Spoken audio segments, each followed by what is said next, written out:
Hi, welcome everyone. So, we are starting a new series called Empower Her. My name is Priya, and I have a really good friend of mine here as my first guest, Nefeli. Welcome. Thank you. Thank you. So, this series, I am kind of starting with exploring how women in different parts of the world are living, working, being a mom, being a wife, being all these roles in different part of their lives, and just sharing their stories on what kind of challenges they're facing, whether it's work or whether it's relationships, and how they're navigating those relationships, what have they learned from from their different challenges in life and different kind of achievements in their life, so that other women can learn about it and then also just feel really empowered. And I decided to have Nefeli here because, I mean, in some ways, I have been inspired by you. Oh, um, thank you. yeah, because I mean, obviously, we met a couple of years ago. I was working with her, and I've really appreciated how you have been, really outspoken with, what you believe in, what your opinions are. You were never Hmm. really shy about anything else, and that's something that really inspired things in me as well. Where I was like, okay, yes, it's okay to voice my opinion. So, um, yeah, and then obviously you're a mom as well. You have been living in Canada for a while. You're from a different Yeah. country. You have a different culture. So there's so many things that I can think of where basically I know that you have had challenges in. Hmm. But yeah, that's why I wanted to have you here. But do you want to share who you are in kind of like a quick way with the audience? Yes, for sure. And thank you so much for inviting me. And I feel very honored to be your very first guest. What an honor it is. And it's a lot of pressure for me to, be a good guest for you. So others will have to, match our energy here. So it's really good that we're starting together. So, like you said, my name is Nefeli. I originally come from Greece. I moved to Canada in 2012 officially to be with my partner. My partner is Swedish Canadian. We met in Sweden. It's a very complicated story. It's a love story though, and I always thought that maybe one day I can write about it, and that's going to be a fun romance book. But that's another chapter. But we have two boys. Oscar is 5.5, and Felix just turned 4. So they are a lot of work and energy and craziness in our day. Anyone that has small kids knows the work and energy required to, carry the kids all day, both literally and figuratively, and just do the parenting thing on top of everything else that, Yeah. adults have to do in their adult life. So, in a way, we're kind of both of us here are doing our full-time job during the day and then like two other full-time jobs in the Mhm. afternoon because it's they are a full-time job each, so we're definitely overemployed and definitely overexhausted. Yeah. Yeah. Yeah. Yeah, thanks for that introduction, and let's get started. So, Yes. so yeah, I think what I want to start with here is like I want to know how what you are right now and what's Mhm. like the reason behind it and how you've become what you've become. So, let's get started with, the first people I think who influence you. So your parents and Mhm. like your siblings or even like your family or relatives. Mhm. And I know like different cultures have different values, and Yes. especially like related to women, there are a lot of stereotypes, so many things. So Mhm. I'm curious about, how your culture, says things about women, how they treat women, Hmm. how, your parents have influenced you when it comes to like being a woman. Yeah, so that's actually a really good question. I think as much as they don't like to admit it, Greece has still a very traditional view when it comes to the role of the woman, both in, work, family, just life in general. And actually, there's a very much stereotype, and I know stereotypes are not always great, but this particular one is definitely, you know, definitely there's a reason behind it where they always say, oh, a Greek man is basically a big child that is looking for a mom instead of a wife, a partner anyway. And they are just expecting to do absolutely nothing and have everything taken care of for them Mm-hmm. by I can't say partner. They're not the typical partner. Mm-hmm. However, I will say that I was, I guess, fortunate in growing up with parents that didn't really fall into this traditional stereotype. My dad was always a very helpful partner in the Mm-hmm. house. Like I always remember my dad cooking, doing laundry, you know, hanging laundry, cleaning the house. Mm-hmm. And in fact, because he used to do shift work, he used to work at an airport where they were required to do shift works. There were a lot of times where my mom would have a kind of a 9 to 5 job, and he would be at home in during the morning because he had a night shift, and he would be the one kind of helping us get ready for school or making lunch or taking care of my sister when she was little. So it wasn't that very traditional kind of Mm-hmm.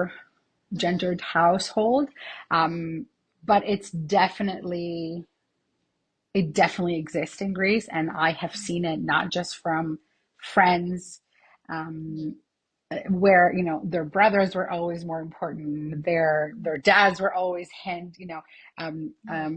catered to, they did nothing. So it's definitely a very traditional society, even today, even Mm-hmm. in 2024. Yeah.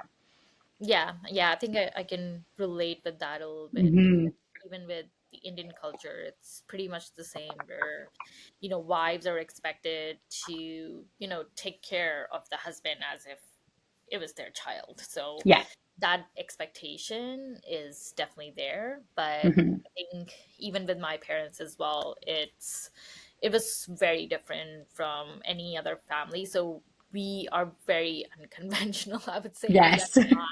a typical Indian family. We don't, I mean, that's kind of like what I felt in my life where, like, oh, like, this, our family is not a normal Indian Yeah. family. But yeah, we are definitely fortunate to have parents like these. So I think the next question I would say is, as you grew up from a child, um, Hmm. how was your confidence? How confident were you as a woman? Because for me, as a woman, when I was like a child or a teenager, I wasn't really, I would say, like huge on self confidence. I have definitely come out of my shell like later on in my life. Hmm. So how was that for you? Yeah, that's a good question. So, definitely was the awkward girl in school. Um, and didn't help my case when I was 12 years old. I decided to give myself the Nick Carter haircut from the Backstreet Boys when I have such curly hair, and it was basically this mess of a mop on my head. I don't know what I was thinking. It's fine. We went past it. Um, Definitely not the cool girl. Definitely not the popular kid. Not necessarily like the valedictorian or academically strong kid either. I think I was just in the middle of the pack. But I am a very outgoing person and outspoken and an extrovert by nature. Mhm. So what I would consider maybe not being a super popular kid or a super confident Mhm. kid, maybe someone else that's more introverted would see differently. But Yeah. I was definitely not the popular kid or hanging out with the popular kids. I can tell you that much. Okay. But Yeah. is there any person that came in your life, whether it was a teacher or whether it was a friend, who, influenced you to maybe like, become more confident, Mhm. or, someone you were inspired by when you were a child, I would say. Yeah, so I want to say my mom was always an inspiration when it comes to kind of the extroverted Mhm, characteristics for sure. She herself is very much an extrovert to this day. mhm, And it was always this case of, okay, I see the potential that a strong partner has, like a partner that allows you to, be yourself, to not have to be this, homemaker that has to take care of the house and the kids, that allows you to be, going out there and doing your thing and having your career and doing whatever. mhm, Um, so definitely, so she still talks about how, oh, I didn't really have a chance to do a lot of higher education when I was younger because she had me quite young. But after that, she went back to university and went, did her degrees and masters and stuff. So it's always good to have someone showing you your potential and mhm. kind of what you can Mhm. do, even though maybe you're not thinking about being able to Yeah. do it. But Mhm. she's definitely still does extra certificates and university courses, Yeah. still learns, and she's I don't Yeah. think she'll ever stop learning. So Yeah. that's definitely someone Yeah. that inspired me. Yeah. I think that's amazing. Mm-hmm. I think like if she had you, and after that, if she went to university and got a Mm-hmm. degrees or higher education, that's amazing, because I Yeah. know it is a huge challenge for a lot of women. So if you are listening out there and you think that, oh, like I don't have enough education, you can definitely go back and get educated at any age, even if you're Yeah. 40 or 50. So don't, Any yeah. any age. Yeah. So my mom, she will absolutely hate me for saying it. My mom is 67.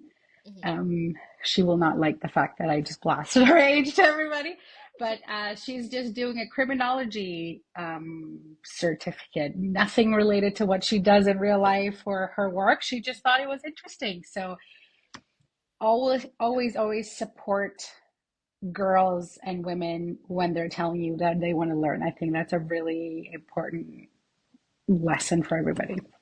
Yeah, and then, as you said, even if it's not related to whatever you're doing in life, Mhm. it's still great to like go out there and learn. So, Absolutely.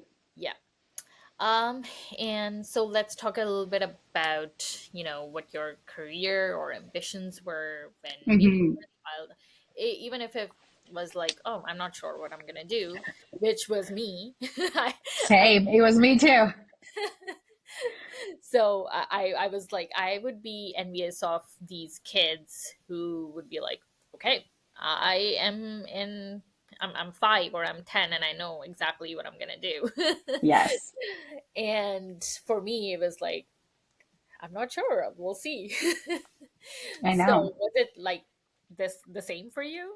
It was the same, and I'm almost 40. I'm 40 next year, and I'm still not sure what I'm going to do when I grow up because Mhm, I was always this kid that could do whatever. mhm. I find myself really easy to adapt to things, Yeah. but I never knew, like all through high school, all through school, even university, after I had to Mhm, choose kind of where to go and what kind of direction to follow in university, I still was like, I guess that's fine. I guess I'll do this for now. But mhm, what I ended up doing is picking political science mhm, as my bachelor because not thinking that I'm going to leave Greece or move away. That wasn't even in the horizon, but it was one of the things that it was the most flexible to kind of apply to other things later on. mhm, So that was my thought. mhm, And then I did a master's in political science again because there mhm, wasn't enough flexibility, I guess. Let's add some more. mhm, But look at like it took me very different directions. I worked for an intergovernmental organization in Sweden, which is very related to that. And then I moved to Canada and I worked for the Greek school, which has nothing to do with what I studied. It's more where I'm from. And then I worked for a steel handling company, which is very unrelated. And then I ended up in tech, which again is very unrelated. So, yeah, definitely don't know what I want to do when I grow up still. Is there like anything, like any of these different jobs that you've done, is there like any one specific job that you were like, oh wow, this is amazing, or like you learned something new about yourself? Yeah, so throughout all of them, because they were so different and the fields were so different, and the people you're kind of talking to every day are such different kind of groups of people. It always showed me how adaptable I can be. Like I can talk to whomever. It doesn't matter if it's a head of state or a steel worker or an IT professional or a, you know, JK kid that's 4 years old in a Greek school on a Saturday. Mhm. So it kind of showed me that I have the ability to find commonalities with everybody I talk to, which Mhm. is something that I have started applying not just in my personal life, but Mhm. professionally as well. Now I know that I can talk to anybody. Doesn't matter if I'm an IT professional myself, I can find something and someone to talk to. Yeah. Mhm. Is there anything particular that you liked about working in these jobs? Yeah, so because of my studies, I always thought that, hey, I'm going to end up in the UN. Everybody in political science works for the UN. Obviously not. But it also taught me that I care about my community. Mhm. No matter how big or small the definition of community is at any given moment. So it can be my family, it can be my neighborhood, my work, Mhm. buddies. But it showed me that I care about people around me and I want to help them the Mhm. best way I can, Mhm. which again is an attribute that you can apply to every kind of walks of life. Yeah. Mhm. Yeah, yeah, yeah, definitely. Yeah, and then I think I think when you get a little bit older as well, there is definitely a need in you to like serve others in some way, especially in Hmm. like your community. Hmm. So yeah, yeah, that's definitely something Hmm. that, I have also discovered about myself recently. Yeah. Um, okay, so let us talk about challenges that you faced. So Hmm. let's talk about, okay, challenges you might have faced maybe, in your education, whether it was Hmm. school or whether it Hmm. was university. Hmm. So were there any challenges that came up? Yeah, that's a good question. So the biggest challenge was the language, obviously, like moving to a new country, new continent, a couple of new countries actually, because I went from Greece to Sweden, Mhm. which is a whole new language, and then I went from Sweden to Canada, which Mhm. again, not my native language. Even it might sound like it, but it's not. Mhm. So language was a really big one too.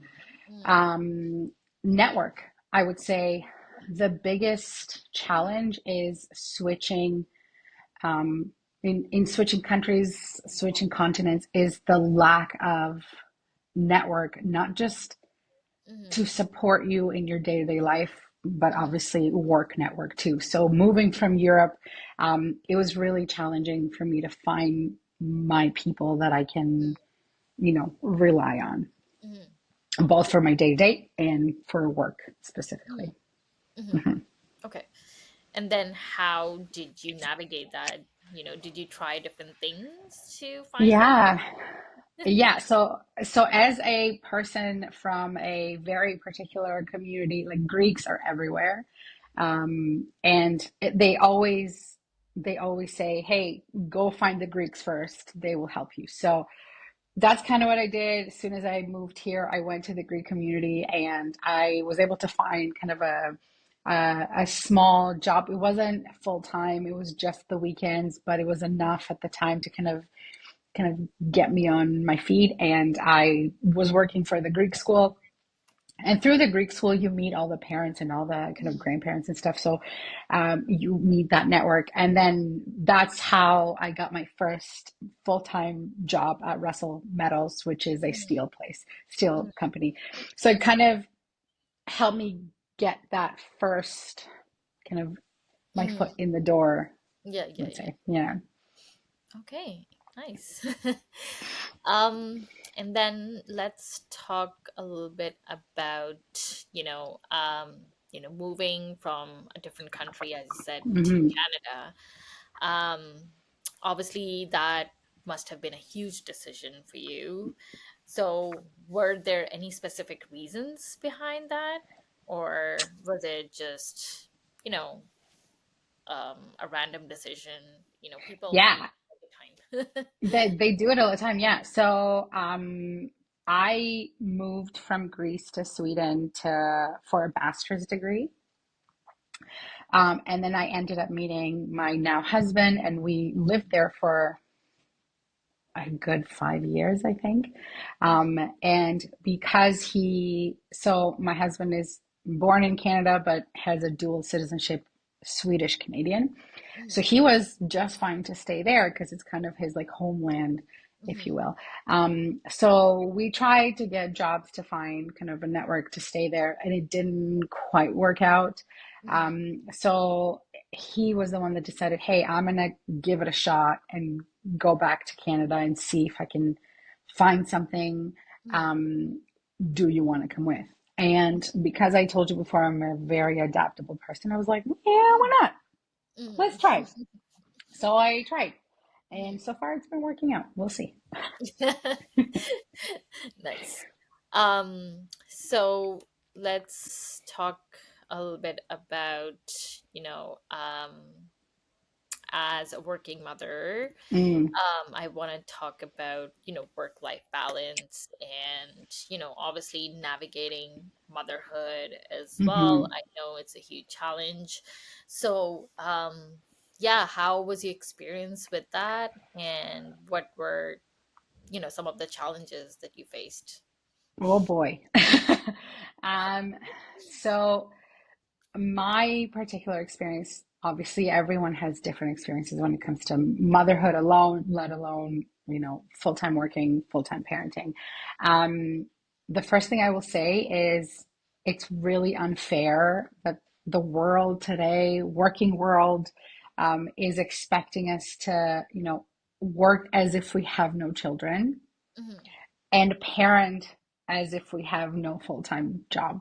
So Hmm. we are expected to give 100% of ourselves to each of those Yeah. fields of our lives, Hmm. where the other one also expects 100%. Hmm. So it's very, very challenging to have this this kind of internal conflict of, am I feel really guilty Hmm. for working full time because my kids need me, especially smaller kids. Hmm. But then at the same time, I feel really guilty leaving behind my career to tend to my children. So there's this expectation for women to be able to do both of these things seamlessly and kind of excel in both too. And Hmm. let me tell you, it's not realistic. Nothing Hmm. is less realistic than telling a woman, "Oh yeah, you can have everything. You have the career and the kids. You can do it." Hmm. Um, no, you can't. Um, and there's nothing wrong with that. And if you Hmm. want to have the full career, I think you have to kind of understand that maybe children are not the right thing for you in the moment if you want to advance your career. And you Hmm. also have to understand that having children might pull you back in your career because you have to take this huge break to Hmm. kind of go through maternity leave or parental leave or any of that. Um, Work life balance, I would say, is the most important for parents. And it's not just mothers, but since we're talking about Hmm. parents too, um, when your child is sick and they come home sick, it is there's nothing else more important than that. Yeah. No phone call, no customer, no email is more urgent than a sick child. Mm-hmm. Not a lot of companies understand that, Mm-hmm. especially with remote work. I think the expectation is that because you're working from home, oh, you can still respond to that email even though your child is, on the couch with fever. It wasn't as apparent when we were working in office because you could just take off and say, "Hey, my child is sick. Mm-hmm. I'll be back tomorrow." But working from home kind of Mm-hmm. changed that for me, at least. Mm-hmm.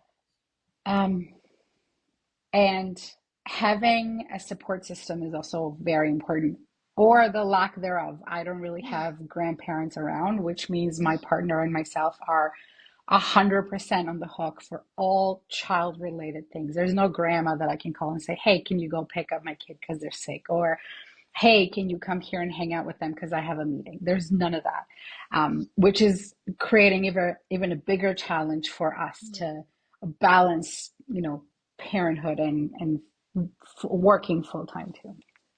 So, like, just I'm curious, Mhm. the culture, is it pretty common that like grandparents help out?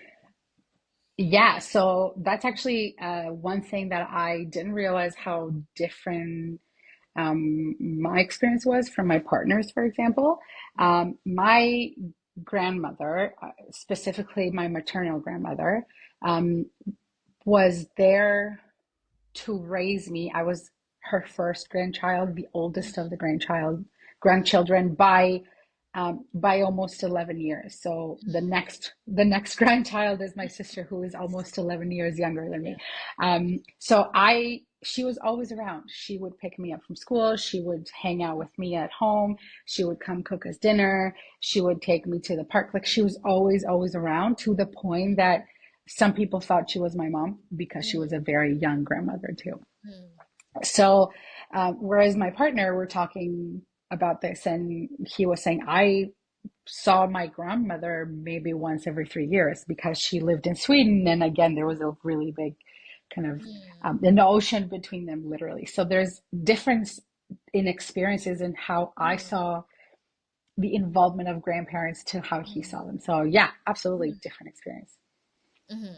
Yeah, yeah. I think that plays a huge role, especially as you said, with like how you manage work and how you definitely need a support system Hmm. when it comes to like childcare and all those things, because it seems like um people make it out to be like there's so many things, there's so many resources, there's so many things that everyone is doing, and things have become easier. But I think that's just like really idealistic like Yes. view of how things are, because like Hmm. as you mentioned, work from home started with COVID, and everyone was happy, and everyone was like, oh, like women especially are going to be happy now because Hmm. they can be home with their child and also work. But that was not really the reality of No.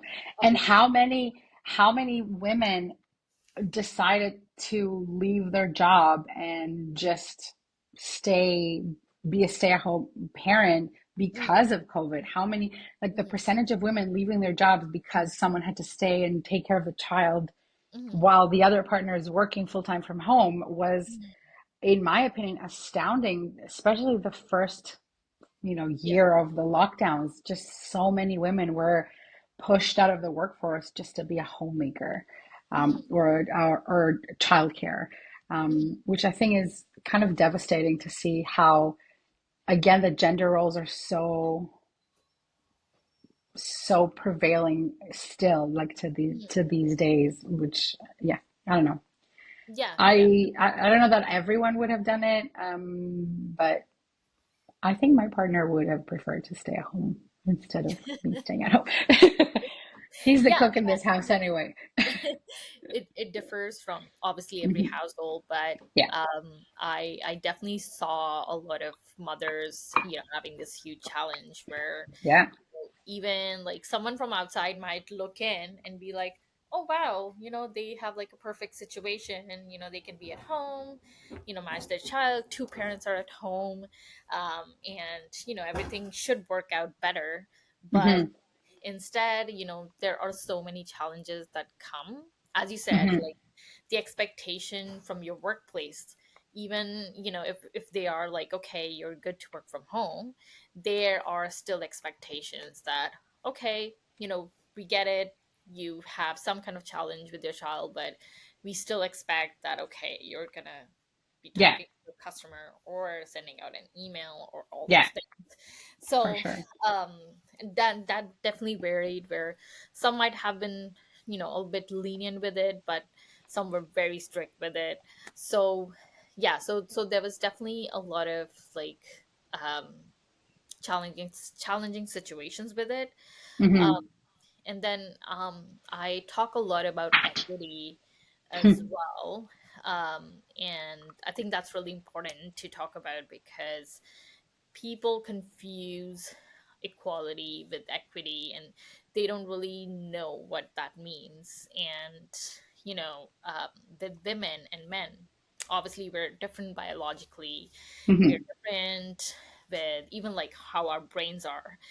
Yeah, um, so we don't realize that women need different things, yeah, and men need different things when yeah. it comes to like how they work, or how they maintain their household, so all those things. But do you think, or do you have any, I would say, like things that you wish for when it comes to workplaces doing things that are more equitable, I would say. Yeah, and I mean, equity can relate to other groups of people too, not just, Mhm. mothers versus parents, or Yeah. men versus women. But yeah, in this particular scenario. So, for example, I was reading about how Spain has provided menstrual days off to women because they recognize that, hey, people that menstruate will require some Hmm. additional care or days off, you know, Hmm. according to their needs. For example, Hmm. that would be a very easy way to be more equitable. Yes, we understand that, it only affects half of the population, but that half of the population is working population Hmm. as well. That would be the smallest, most easiest thing to do to provide some equity. Hmm. But I would say, like, for mothers specifically, or for parents specifically, um, and then I know, again, it's not really fair to people that don't have kids because they Hmm. were expected to kind of do their job that Hmm. maybe the parents left behind. So Hmm. again, that's not really fair. But I would say for parents with children, like people that have children, we would have to look at the working hours too. For example, my child ends school at 3:20 p.m. Hmm. My work doesn't end until 5 p.m. Hmm. Something doesn't add up here. What's going on?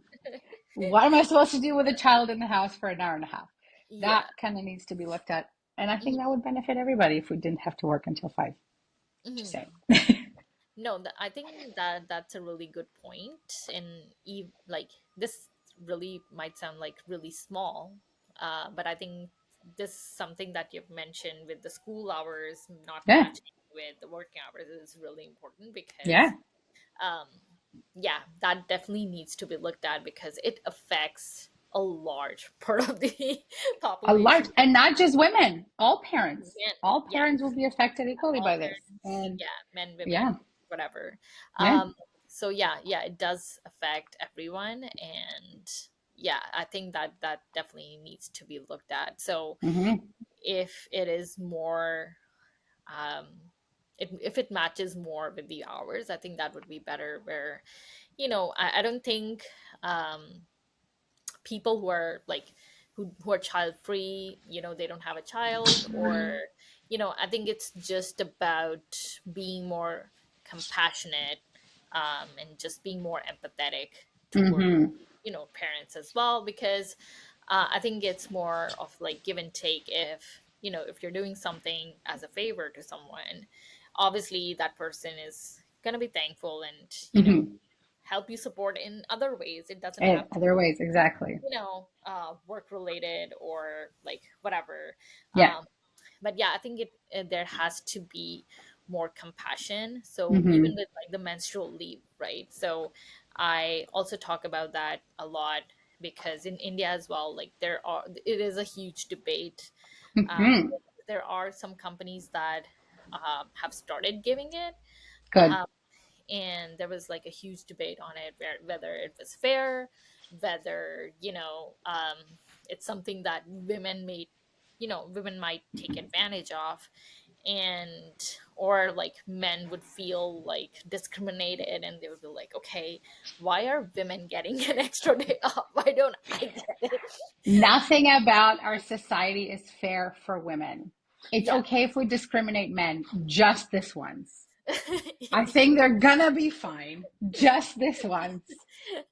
Yeah, I mean, I just say that, okay, if you want to have it, feel Yeah, free you can have to it. Yeah. you feel free to get a period on us. Yes, yes. They wouldn't be able to handle it. They wouldn't know. They would not know how to handle it. Yeah, but it's just basically about being compassionate and being empathetic, where you Hmm. understand, like, okay, this person has this issue, and Hmm. how can we help um, in that way. So Yeah, yeah, I for think sure. that's definitely something that the society needs to look at. um but yeah, I think as far as inspiration and support goes when it comes to women, I know you talked about your mom, how she has Hmm. inspired you, but Hmm. um was there someone else that you were inspired by, or how do you think women can support other women? That second part is a really good question because I think that life is pitting us against each other constantly. Um, society, the way that our world is set up, they're pitting us against each other nonstop. And we instead need to make a conscious effort to support each other in life, at work, in any situation, instead of giving into this kind of antagonistic environment that the patriarchy has created. And I hate saying that, but it's true. Um, it went from, there used to be no women in the workforce, then there were some let in the workforce, and now every time you see a woman come in, or you have to report to a woman, or a woman has to report to you, I feel like there's always this like thought in the back of your mind, oh, is she trying to get my job? Oh, will I have to, you know, undermine her in some way, or will she undermine me in some way? That there's not, it's so competitive for Mhm, women specifically, I feel. mhm, And I think we have to work past, I think it has to be, like I said, a conscious effort to mhm. work past the competitive nature of women in the workplace. We have to lift each other up. We have to be each other's mentors because the men will not do it for us. So we have to be there for each other. We have some work to do still, but Mhm. we have to be there for each other. Yeah, yeah, I totally agree with you on that. Hmm. Do you think that, women, um, because obviously I would say very few women are like given this opportunity to be like a senior executive at a company, or like at a higher, I would say, position. Hmm. Do you think because of that, they might feel like there's more expected from them compared to men, Yes, and absolutely. they have much more to prove compared to men? And is that like changing their behavior towards men or women who Yeah, are working under them? I do think so. And it's a lot of times that you see, senior leadership teams that consist of just that one token woman and no other women. I do feel like there are so many women in the workforce today. I cannot believe that leadership teams cannot find more women to include in their teams. Um, and I do think that we have more to prove. I do think that we have more pressure on us whenever we are in the kind of like the C suite or the senior leadership team. And that's where a lot of the behavior comes from. You are right that we are changing our behavior to maybe be more competitive, maybe be more aggressive or less empathetic because that's what's expected. But then the flip side of that is that if you're too aggressive or too, not empathetic, then you get other adjectives attached to you, like, oh, she's ruthless and she's whatever. She's not very kind, where that would not necessarily be a way to describe a man of a C-suite or a senior leader.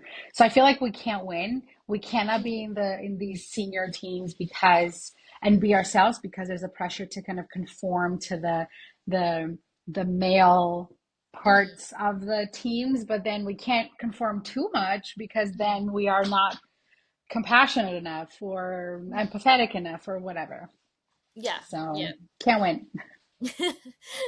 Yeah, I definitely agree with that. And I think that's where equity comes in again, where I Mm-hmm. don't think we sometimes treat men and women in a different way, Mm-hmm. because obviously, there is an expectation, a lot of pressure for these women to, conform to how other men are behaving in that senior position or the C-suite level, that Mm-hmm. they're not themselves. And other people are also okay with it, because they're like, yeah, that's what you need to do if you're in Yeah. this position. Yeah. um, but I don't think we acknowledge that men are different. Yeah. Yes, men might be more aggressive in their nature, and women are maybe a little bit more, um, I would say, less aggressive. Yeah. Not necessarily, some women are definitely Mm-hmm. aggressive, but what I mean is everyone is different, Yeah. and everyone will behave in a different way. But I don't think um, that is acceptable right now. So, No. yeah, yeah, there's definitely like a requirement list where they have, like, these are the qualities of a leader, Yeah. and that doesn't really go with everyone right now.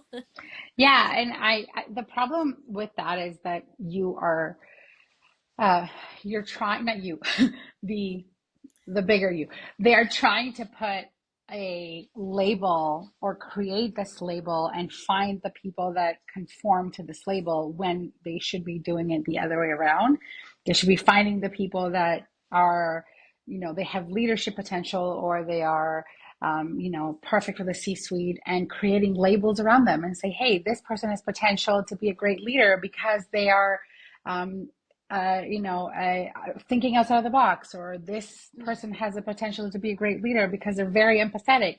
It doesn't have to be a woman that's empathetic. Men can be empathetic too. It doesn't have to be a woman that is, motherly or has um, characteristics. And again, the motherly here. A man can be very compassionate too. Yeah, And very. women can also be very dynamic and very, but again, it comes back to the gender roles that we have deemed all women to be motherly. Every woman has to have compassionate, motherly characteristics. Well, guess what? We don't all have them. We don't. And that's okay. Yeah, yeah, exactly. Okay. Yeah, I think next, something that I wanted to talk about was when it comes to relationships. So, Mm-hmm. um, what have you seen, or what have you noticed? What have you experienced when it comes to women? in relationships. Do you Hmm. have any advice for them?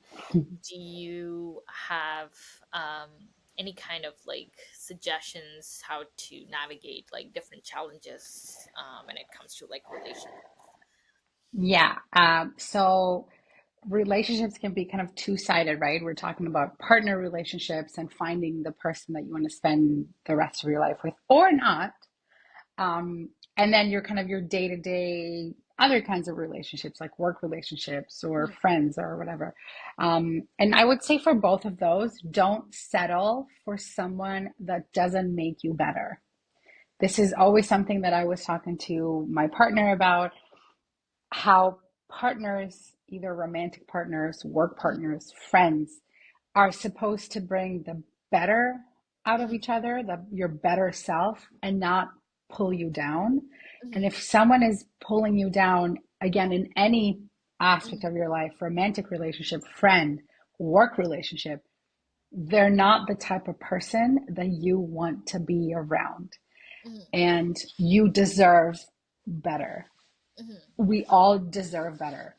mm, Don't ever settle for someone that pulls you down. mm, That will be my number one.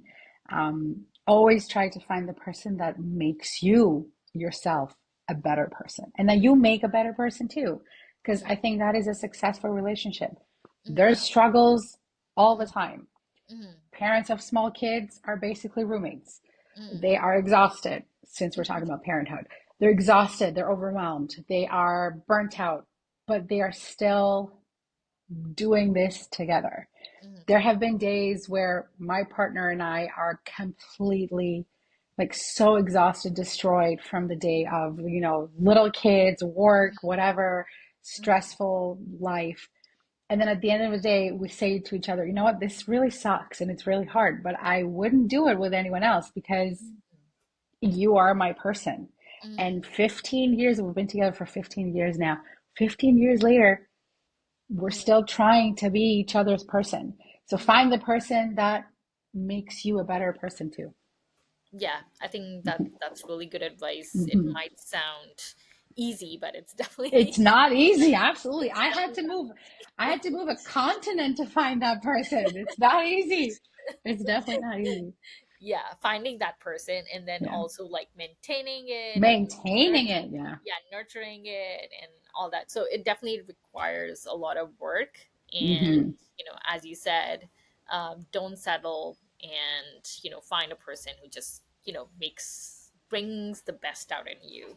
Yeah. um okay, and so let's talk a little bit about men. So how can men support women?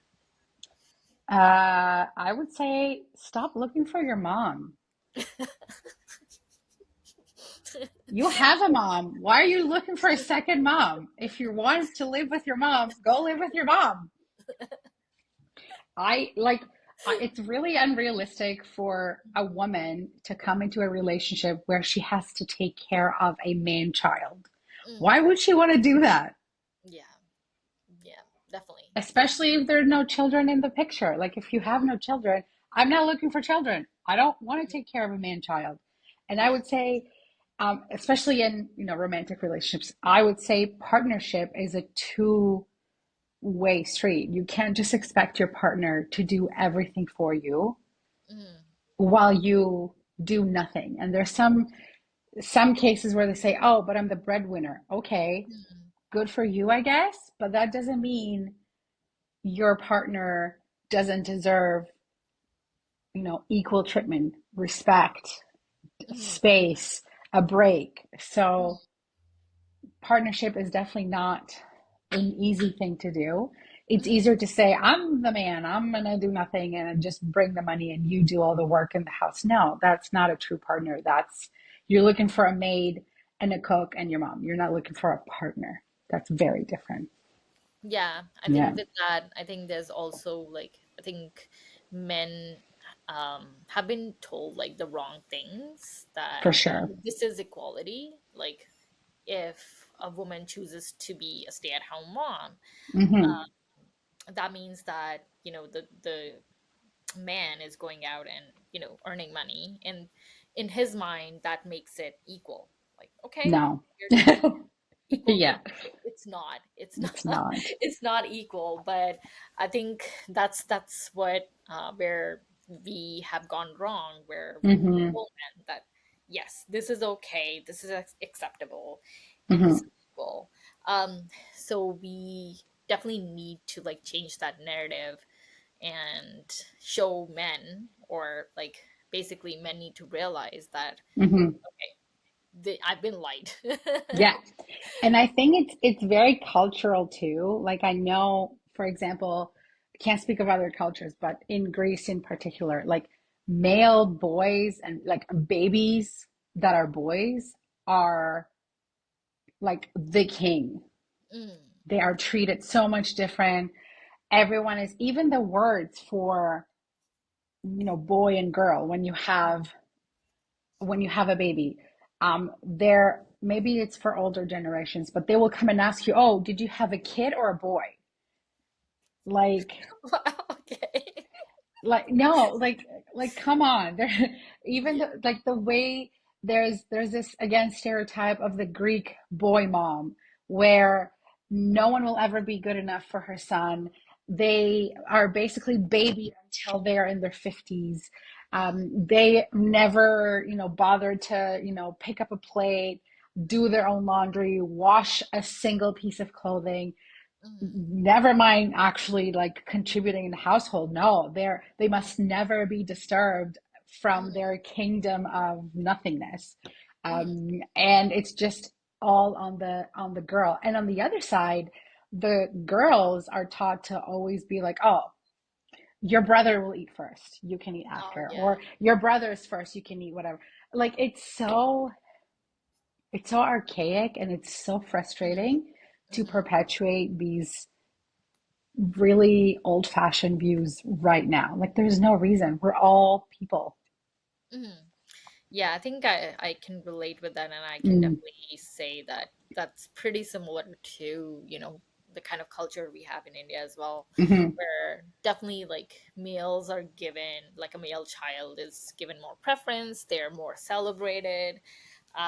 So yeah, it's definitely a lot of similar experiences when it comes to like, you know, I guess a lot of cultures, and then this just like says that, it's not just in one place that this is going. No, It's like across multiple cultures.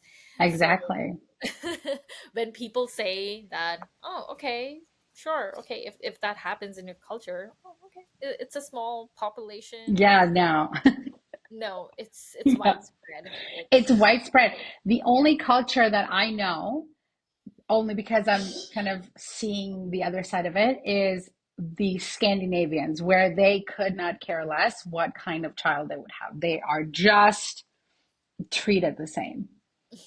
It does not matter. They're just all, and I know, especially in Europe, they are viewed as being like light years ahead. I know there's Mm, good things or bad things about all the countries in the world, or all the mm, regions, or all mm, the cultures in general. But I swear they are drinking a different kind of water in the Scandinavian countries, where it has allowed them to be so many years ahead in so many things, mm, culturally, society, mm, politics, even though they're going backwards now, but like just so many things that they're just ahead and they've just figured out. mm. And that's one of them. They just treat people the same. It doesn't matter. And in fact, if you go back to like the Viking era, women were considered to be better than men Wow. in the Viking societies. I know. Yeah, yeah, yeah. I mean, obviously, I've heard a lot about them as Yeah. well. Like, they're definitely more progressive and much Yeah. more liberal. So we definitely need to like take steps after them and follow them in Hmm. some ways. So let's finish off with a couple of things that I Hmm. want you to say about yourself, like things where you are proud of something Hmm. about yourself, and things that you're thankful for. Hmm. I am thankful for my partner, who is sometimes more level-headed than I am. In fact, most of the time, especially when it comes to raising kids, he's the quiet force in our house, and I'm the chaotic tornado. Um, Kids need both. It's fine. I'm very thankful for him. I'm thankful for the fact that my children might be crazy, but they are so, so sweet to each other. That was one of my biggest worries, having kids that are so close in age, that they will be very competitive to each other, but they are just the sweetest. And I'm very proud that I was able to overcome this challenge of, creating a life in a new place. Mm, Did I do it perfectly? I don't think so. But I did it well enough to have a happy family out of it. So I think that's the most important. yeah, yeah, Yeah. definitely. Um, as far as like, you know, what do you hope for your future, especially when it comes to, your maybe your career ambitions or maybe your family or, yourself personally Hmm. as well. Hmm. Um, yeah. Yeah, that's a good one. I told you before, I don't know what I want to do when I grow up. But I think I would say I would like to have more time to spend with family without having to worry about Mm, work and work meetings and all that stuff. mm, Um, I want for my kids to be kind people. I don't care if they're gonna be married, not married, mm, have kids, don't have, whatever they decide to do. I just want them to be kind. I mm, think, especially raising white men, mm. my fear is that they're going to walk right into the stereotype of the typical white male. I hope that they won't. Yeah, I'm sure that, you will teach them the right Mhm. things, I and hope so.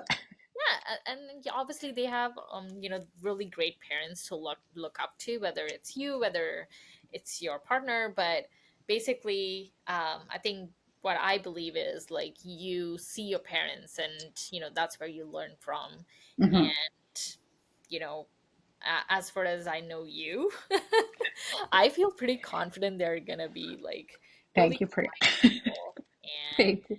yeah, they're just gonna thrive. I hope Um, so. and yeah, I just want to once again thank you for coming on the show, and thank you for sharing, your personal life, your personal experiences, um, your aspirations, your challenges, and that's what has made you what you're right now. Yes. And from what I'm seeing, you're a successful, thriving, um, really an inspiring woman, I would say. Thank you. So, yeah, keep on doing what you're doing, being yourself, and I'm sure you will succeed in whatever you decide to do. Thank you, Priya. I really appreciate you having me here. And when you messaged me to do this, I like shrieked. I was like, "Yes, I'm so excited. Let's do this," because we need to be lifting each other up, like I said before. We need to. No matter what. No matter what. No matter how we can help each other, we should be doing it. Yes, definitely. So, thanks again for coming, and hope you have a really nice summer ahead. And yeah, just say hi to your partner for me and say hi I to will. your kids from me. And yeah, I will definitely check back with you again, and maybe we'll do this again. Yes, anytime. Thank you for having me, Priya. All right, thank you, and I'll see you soon. Bye.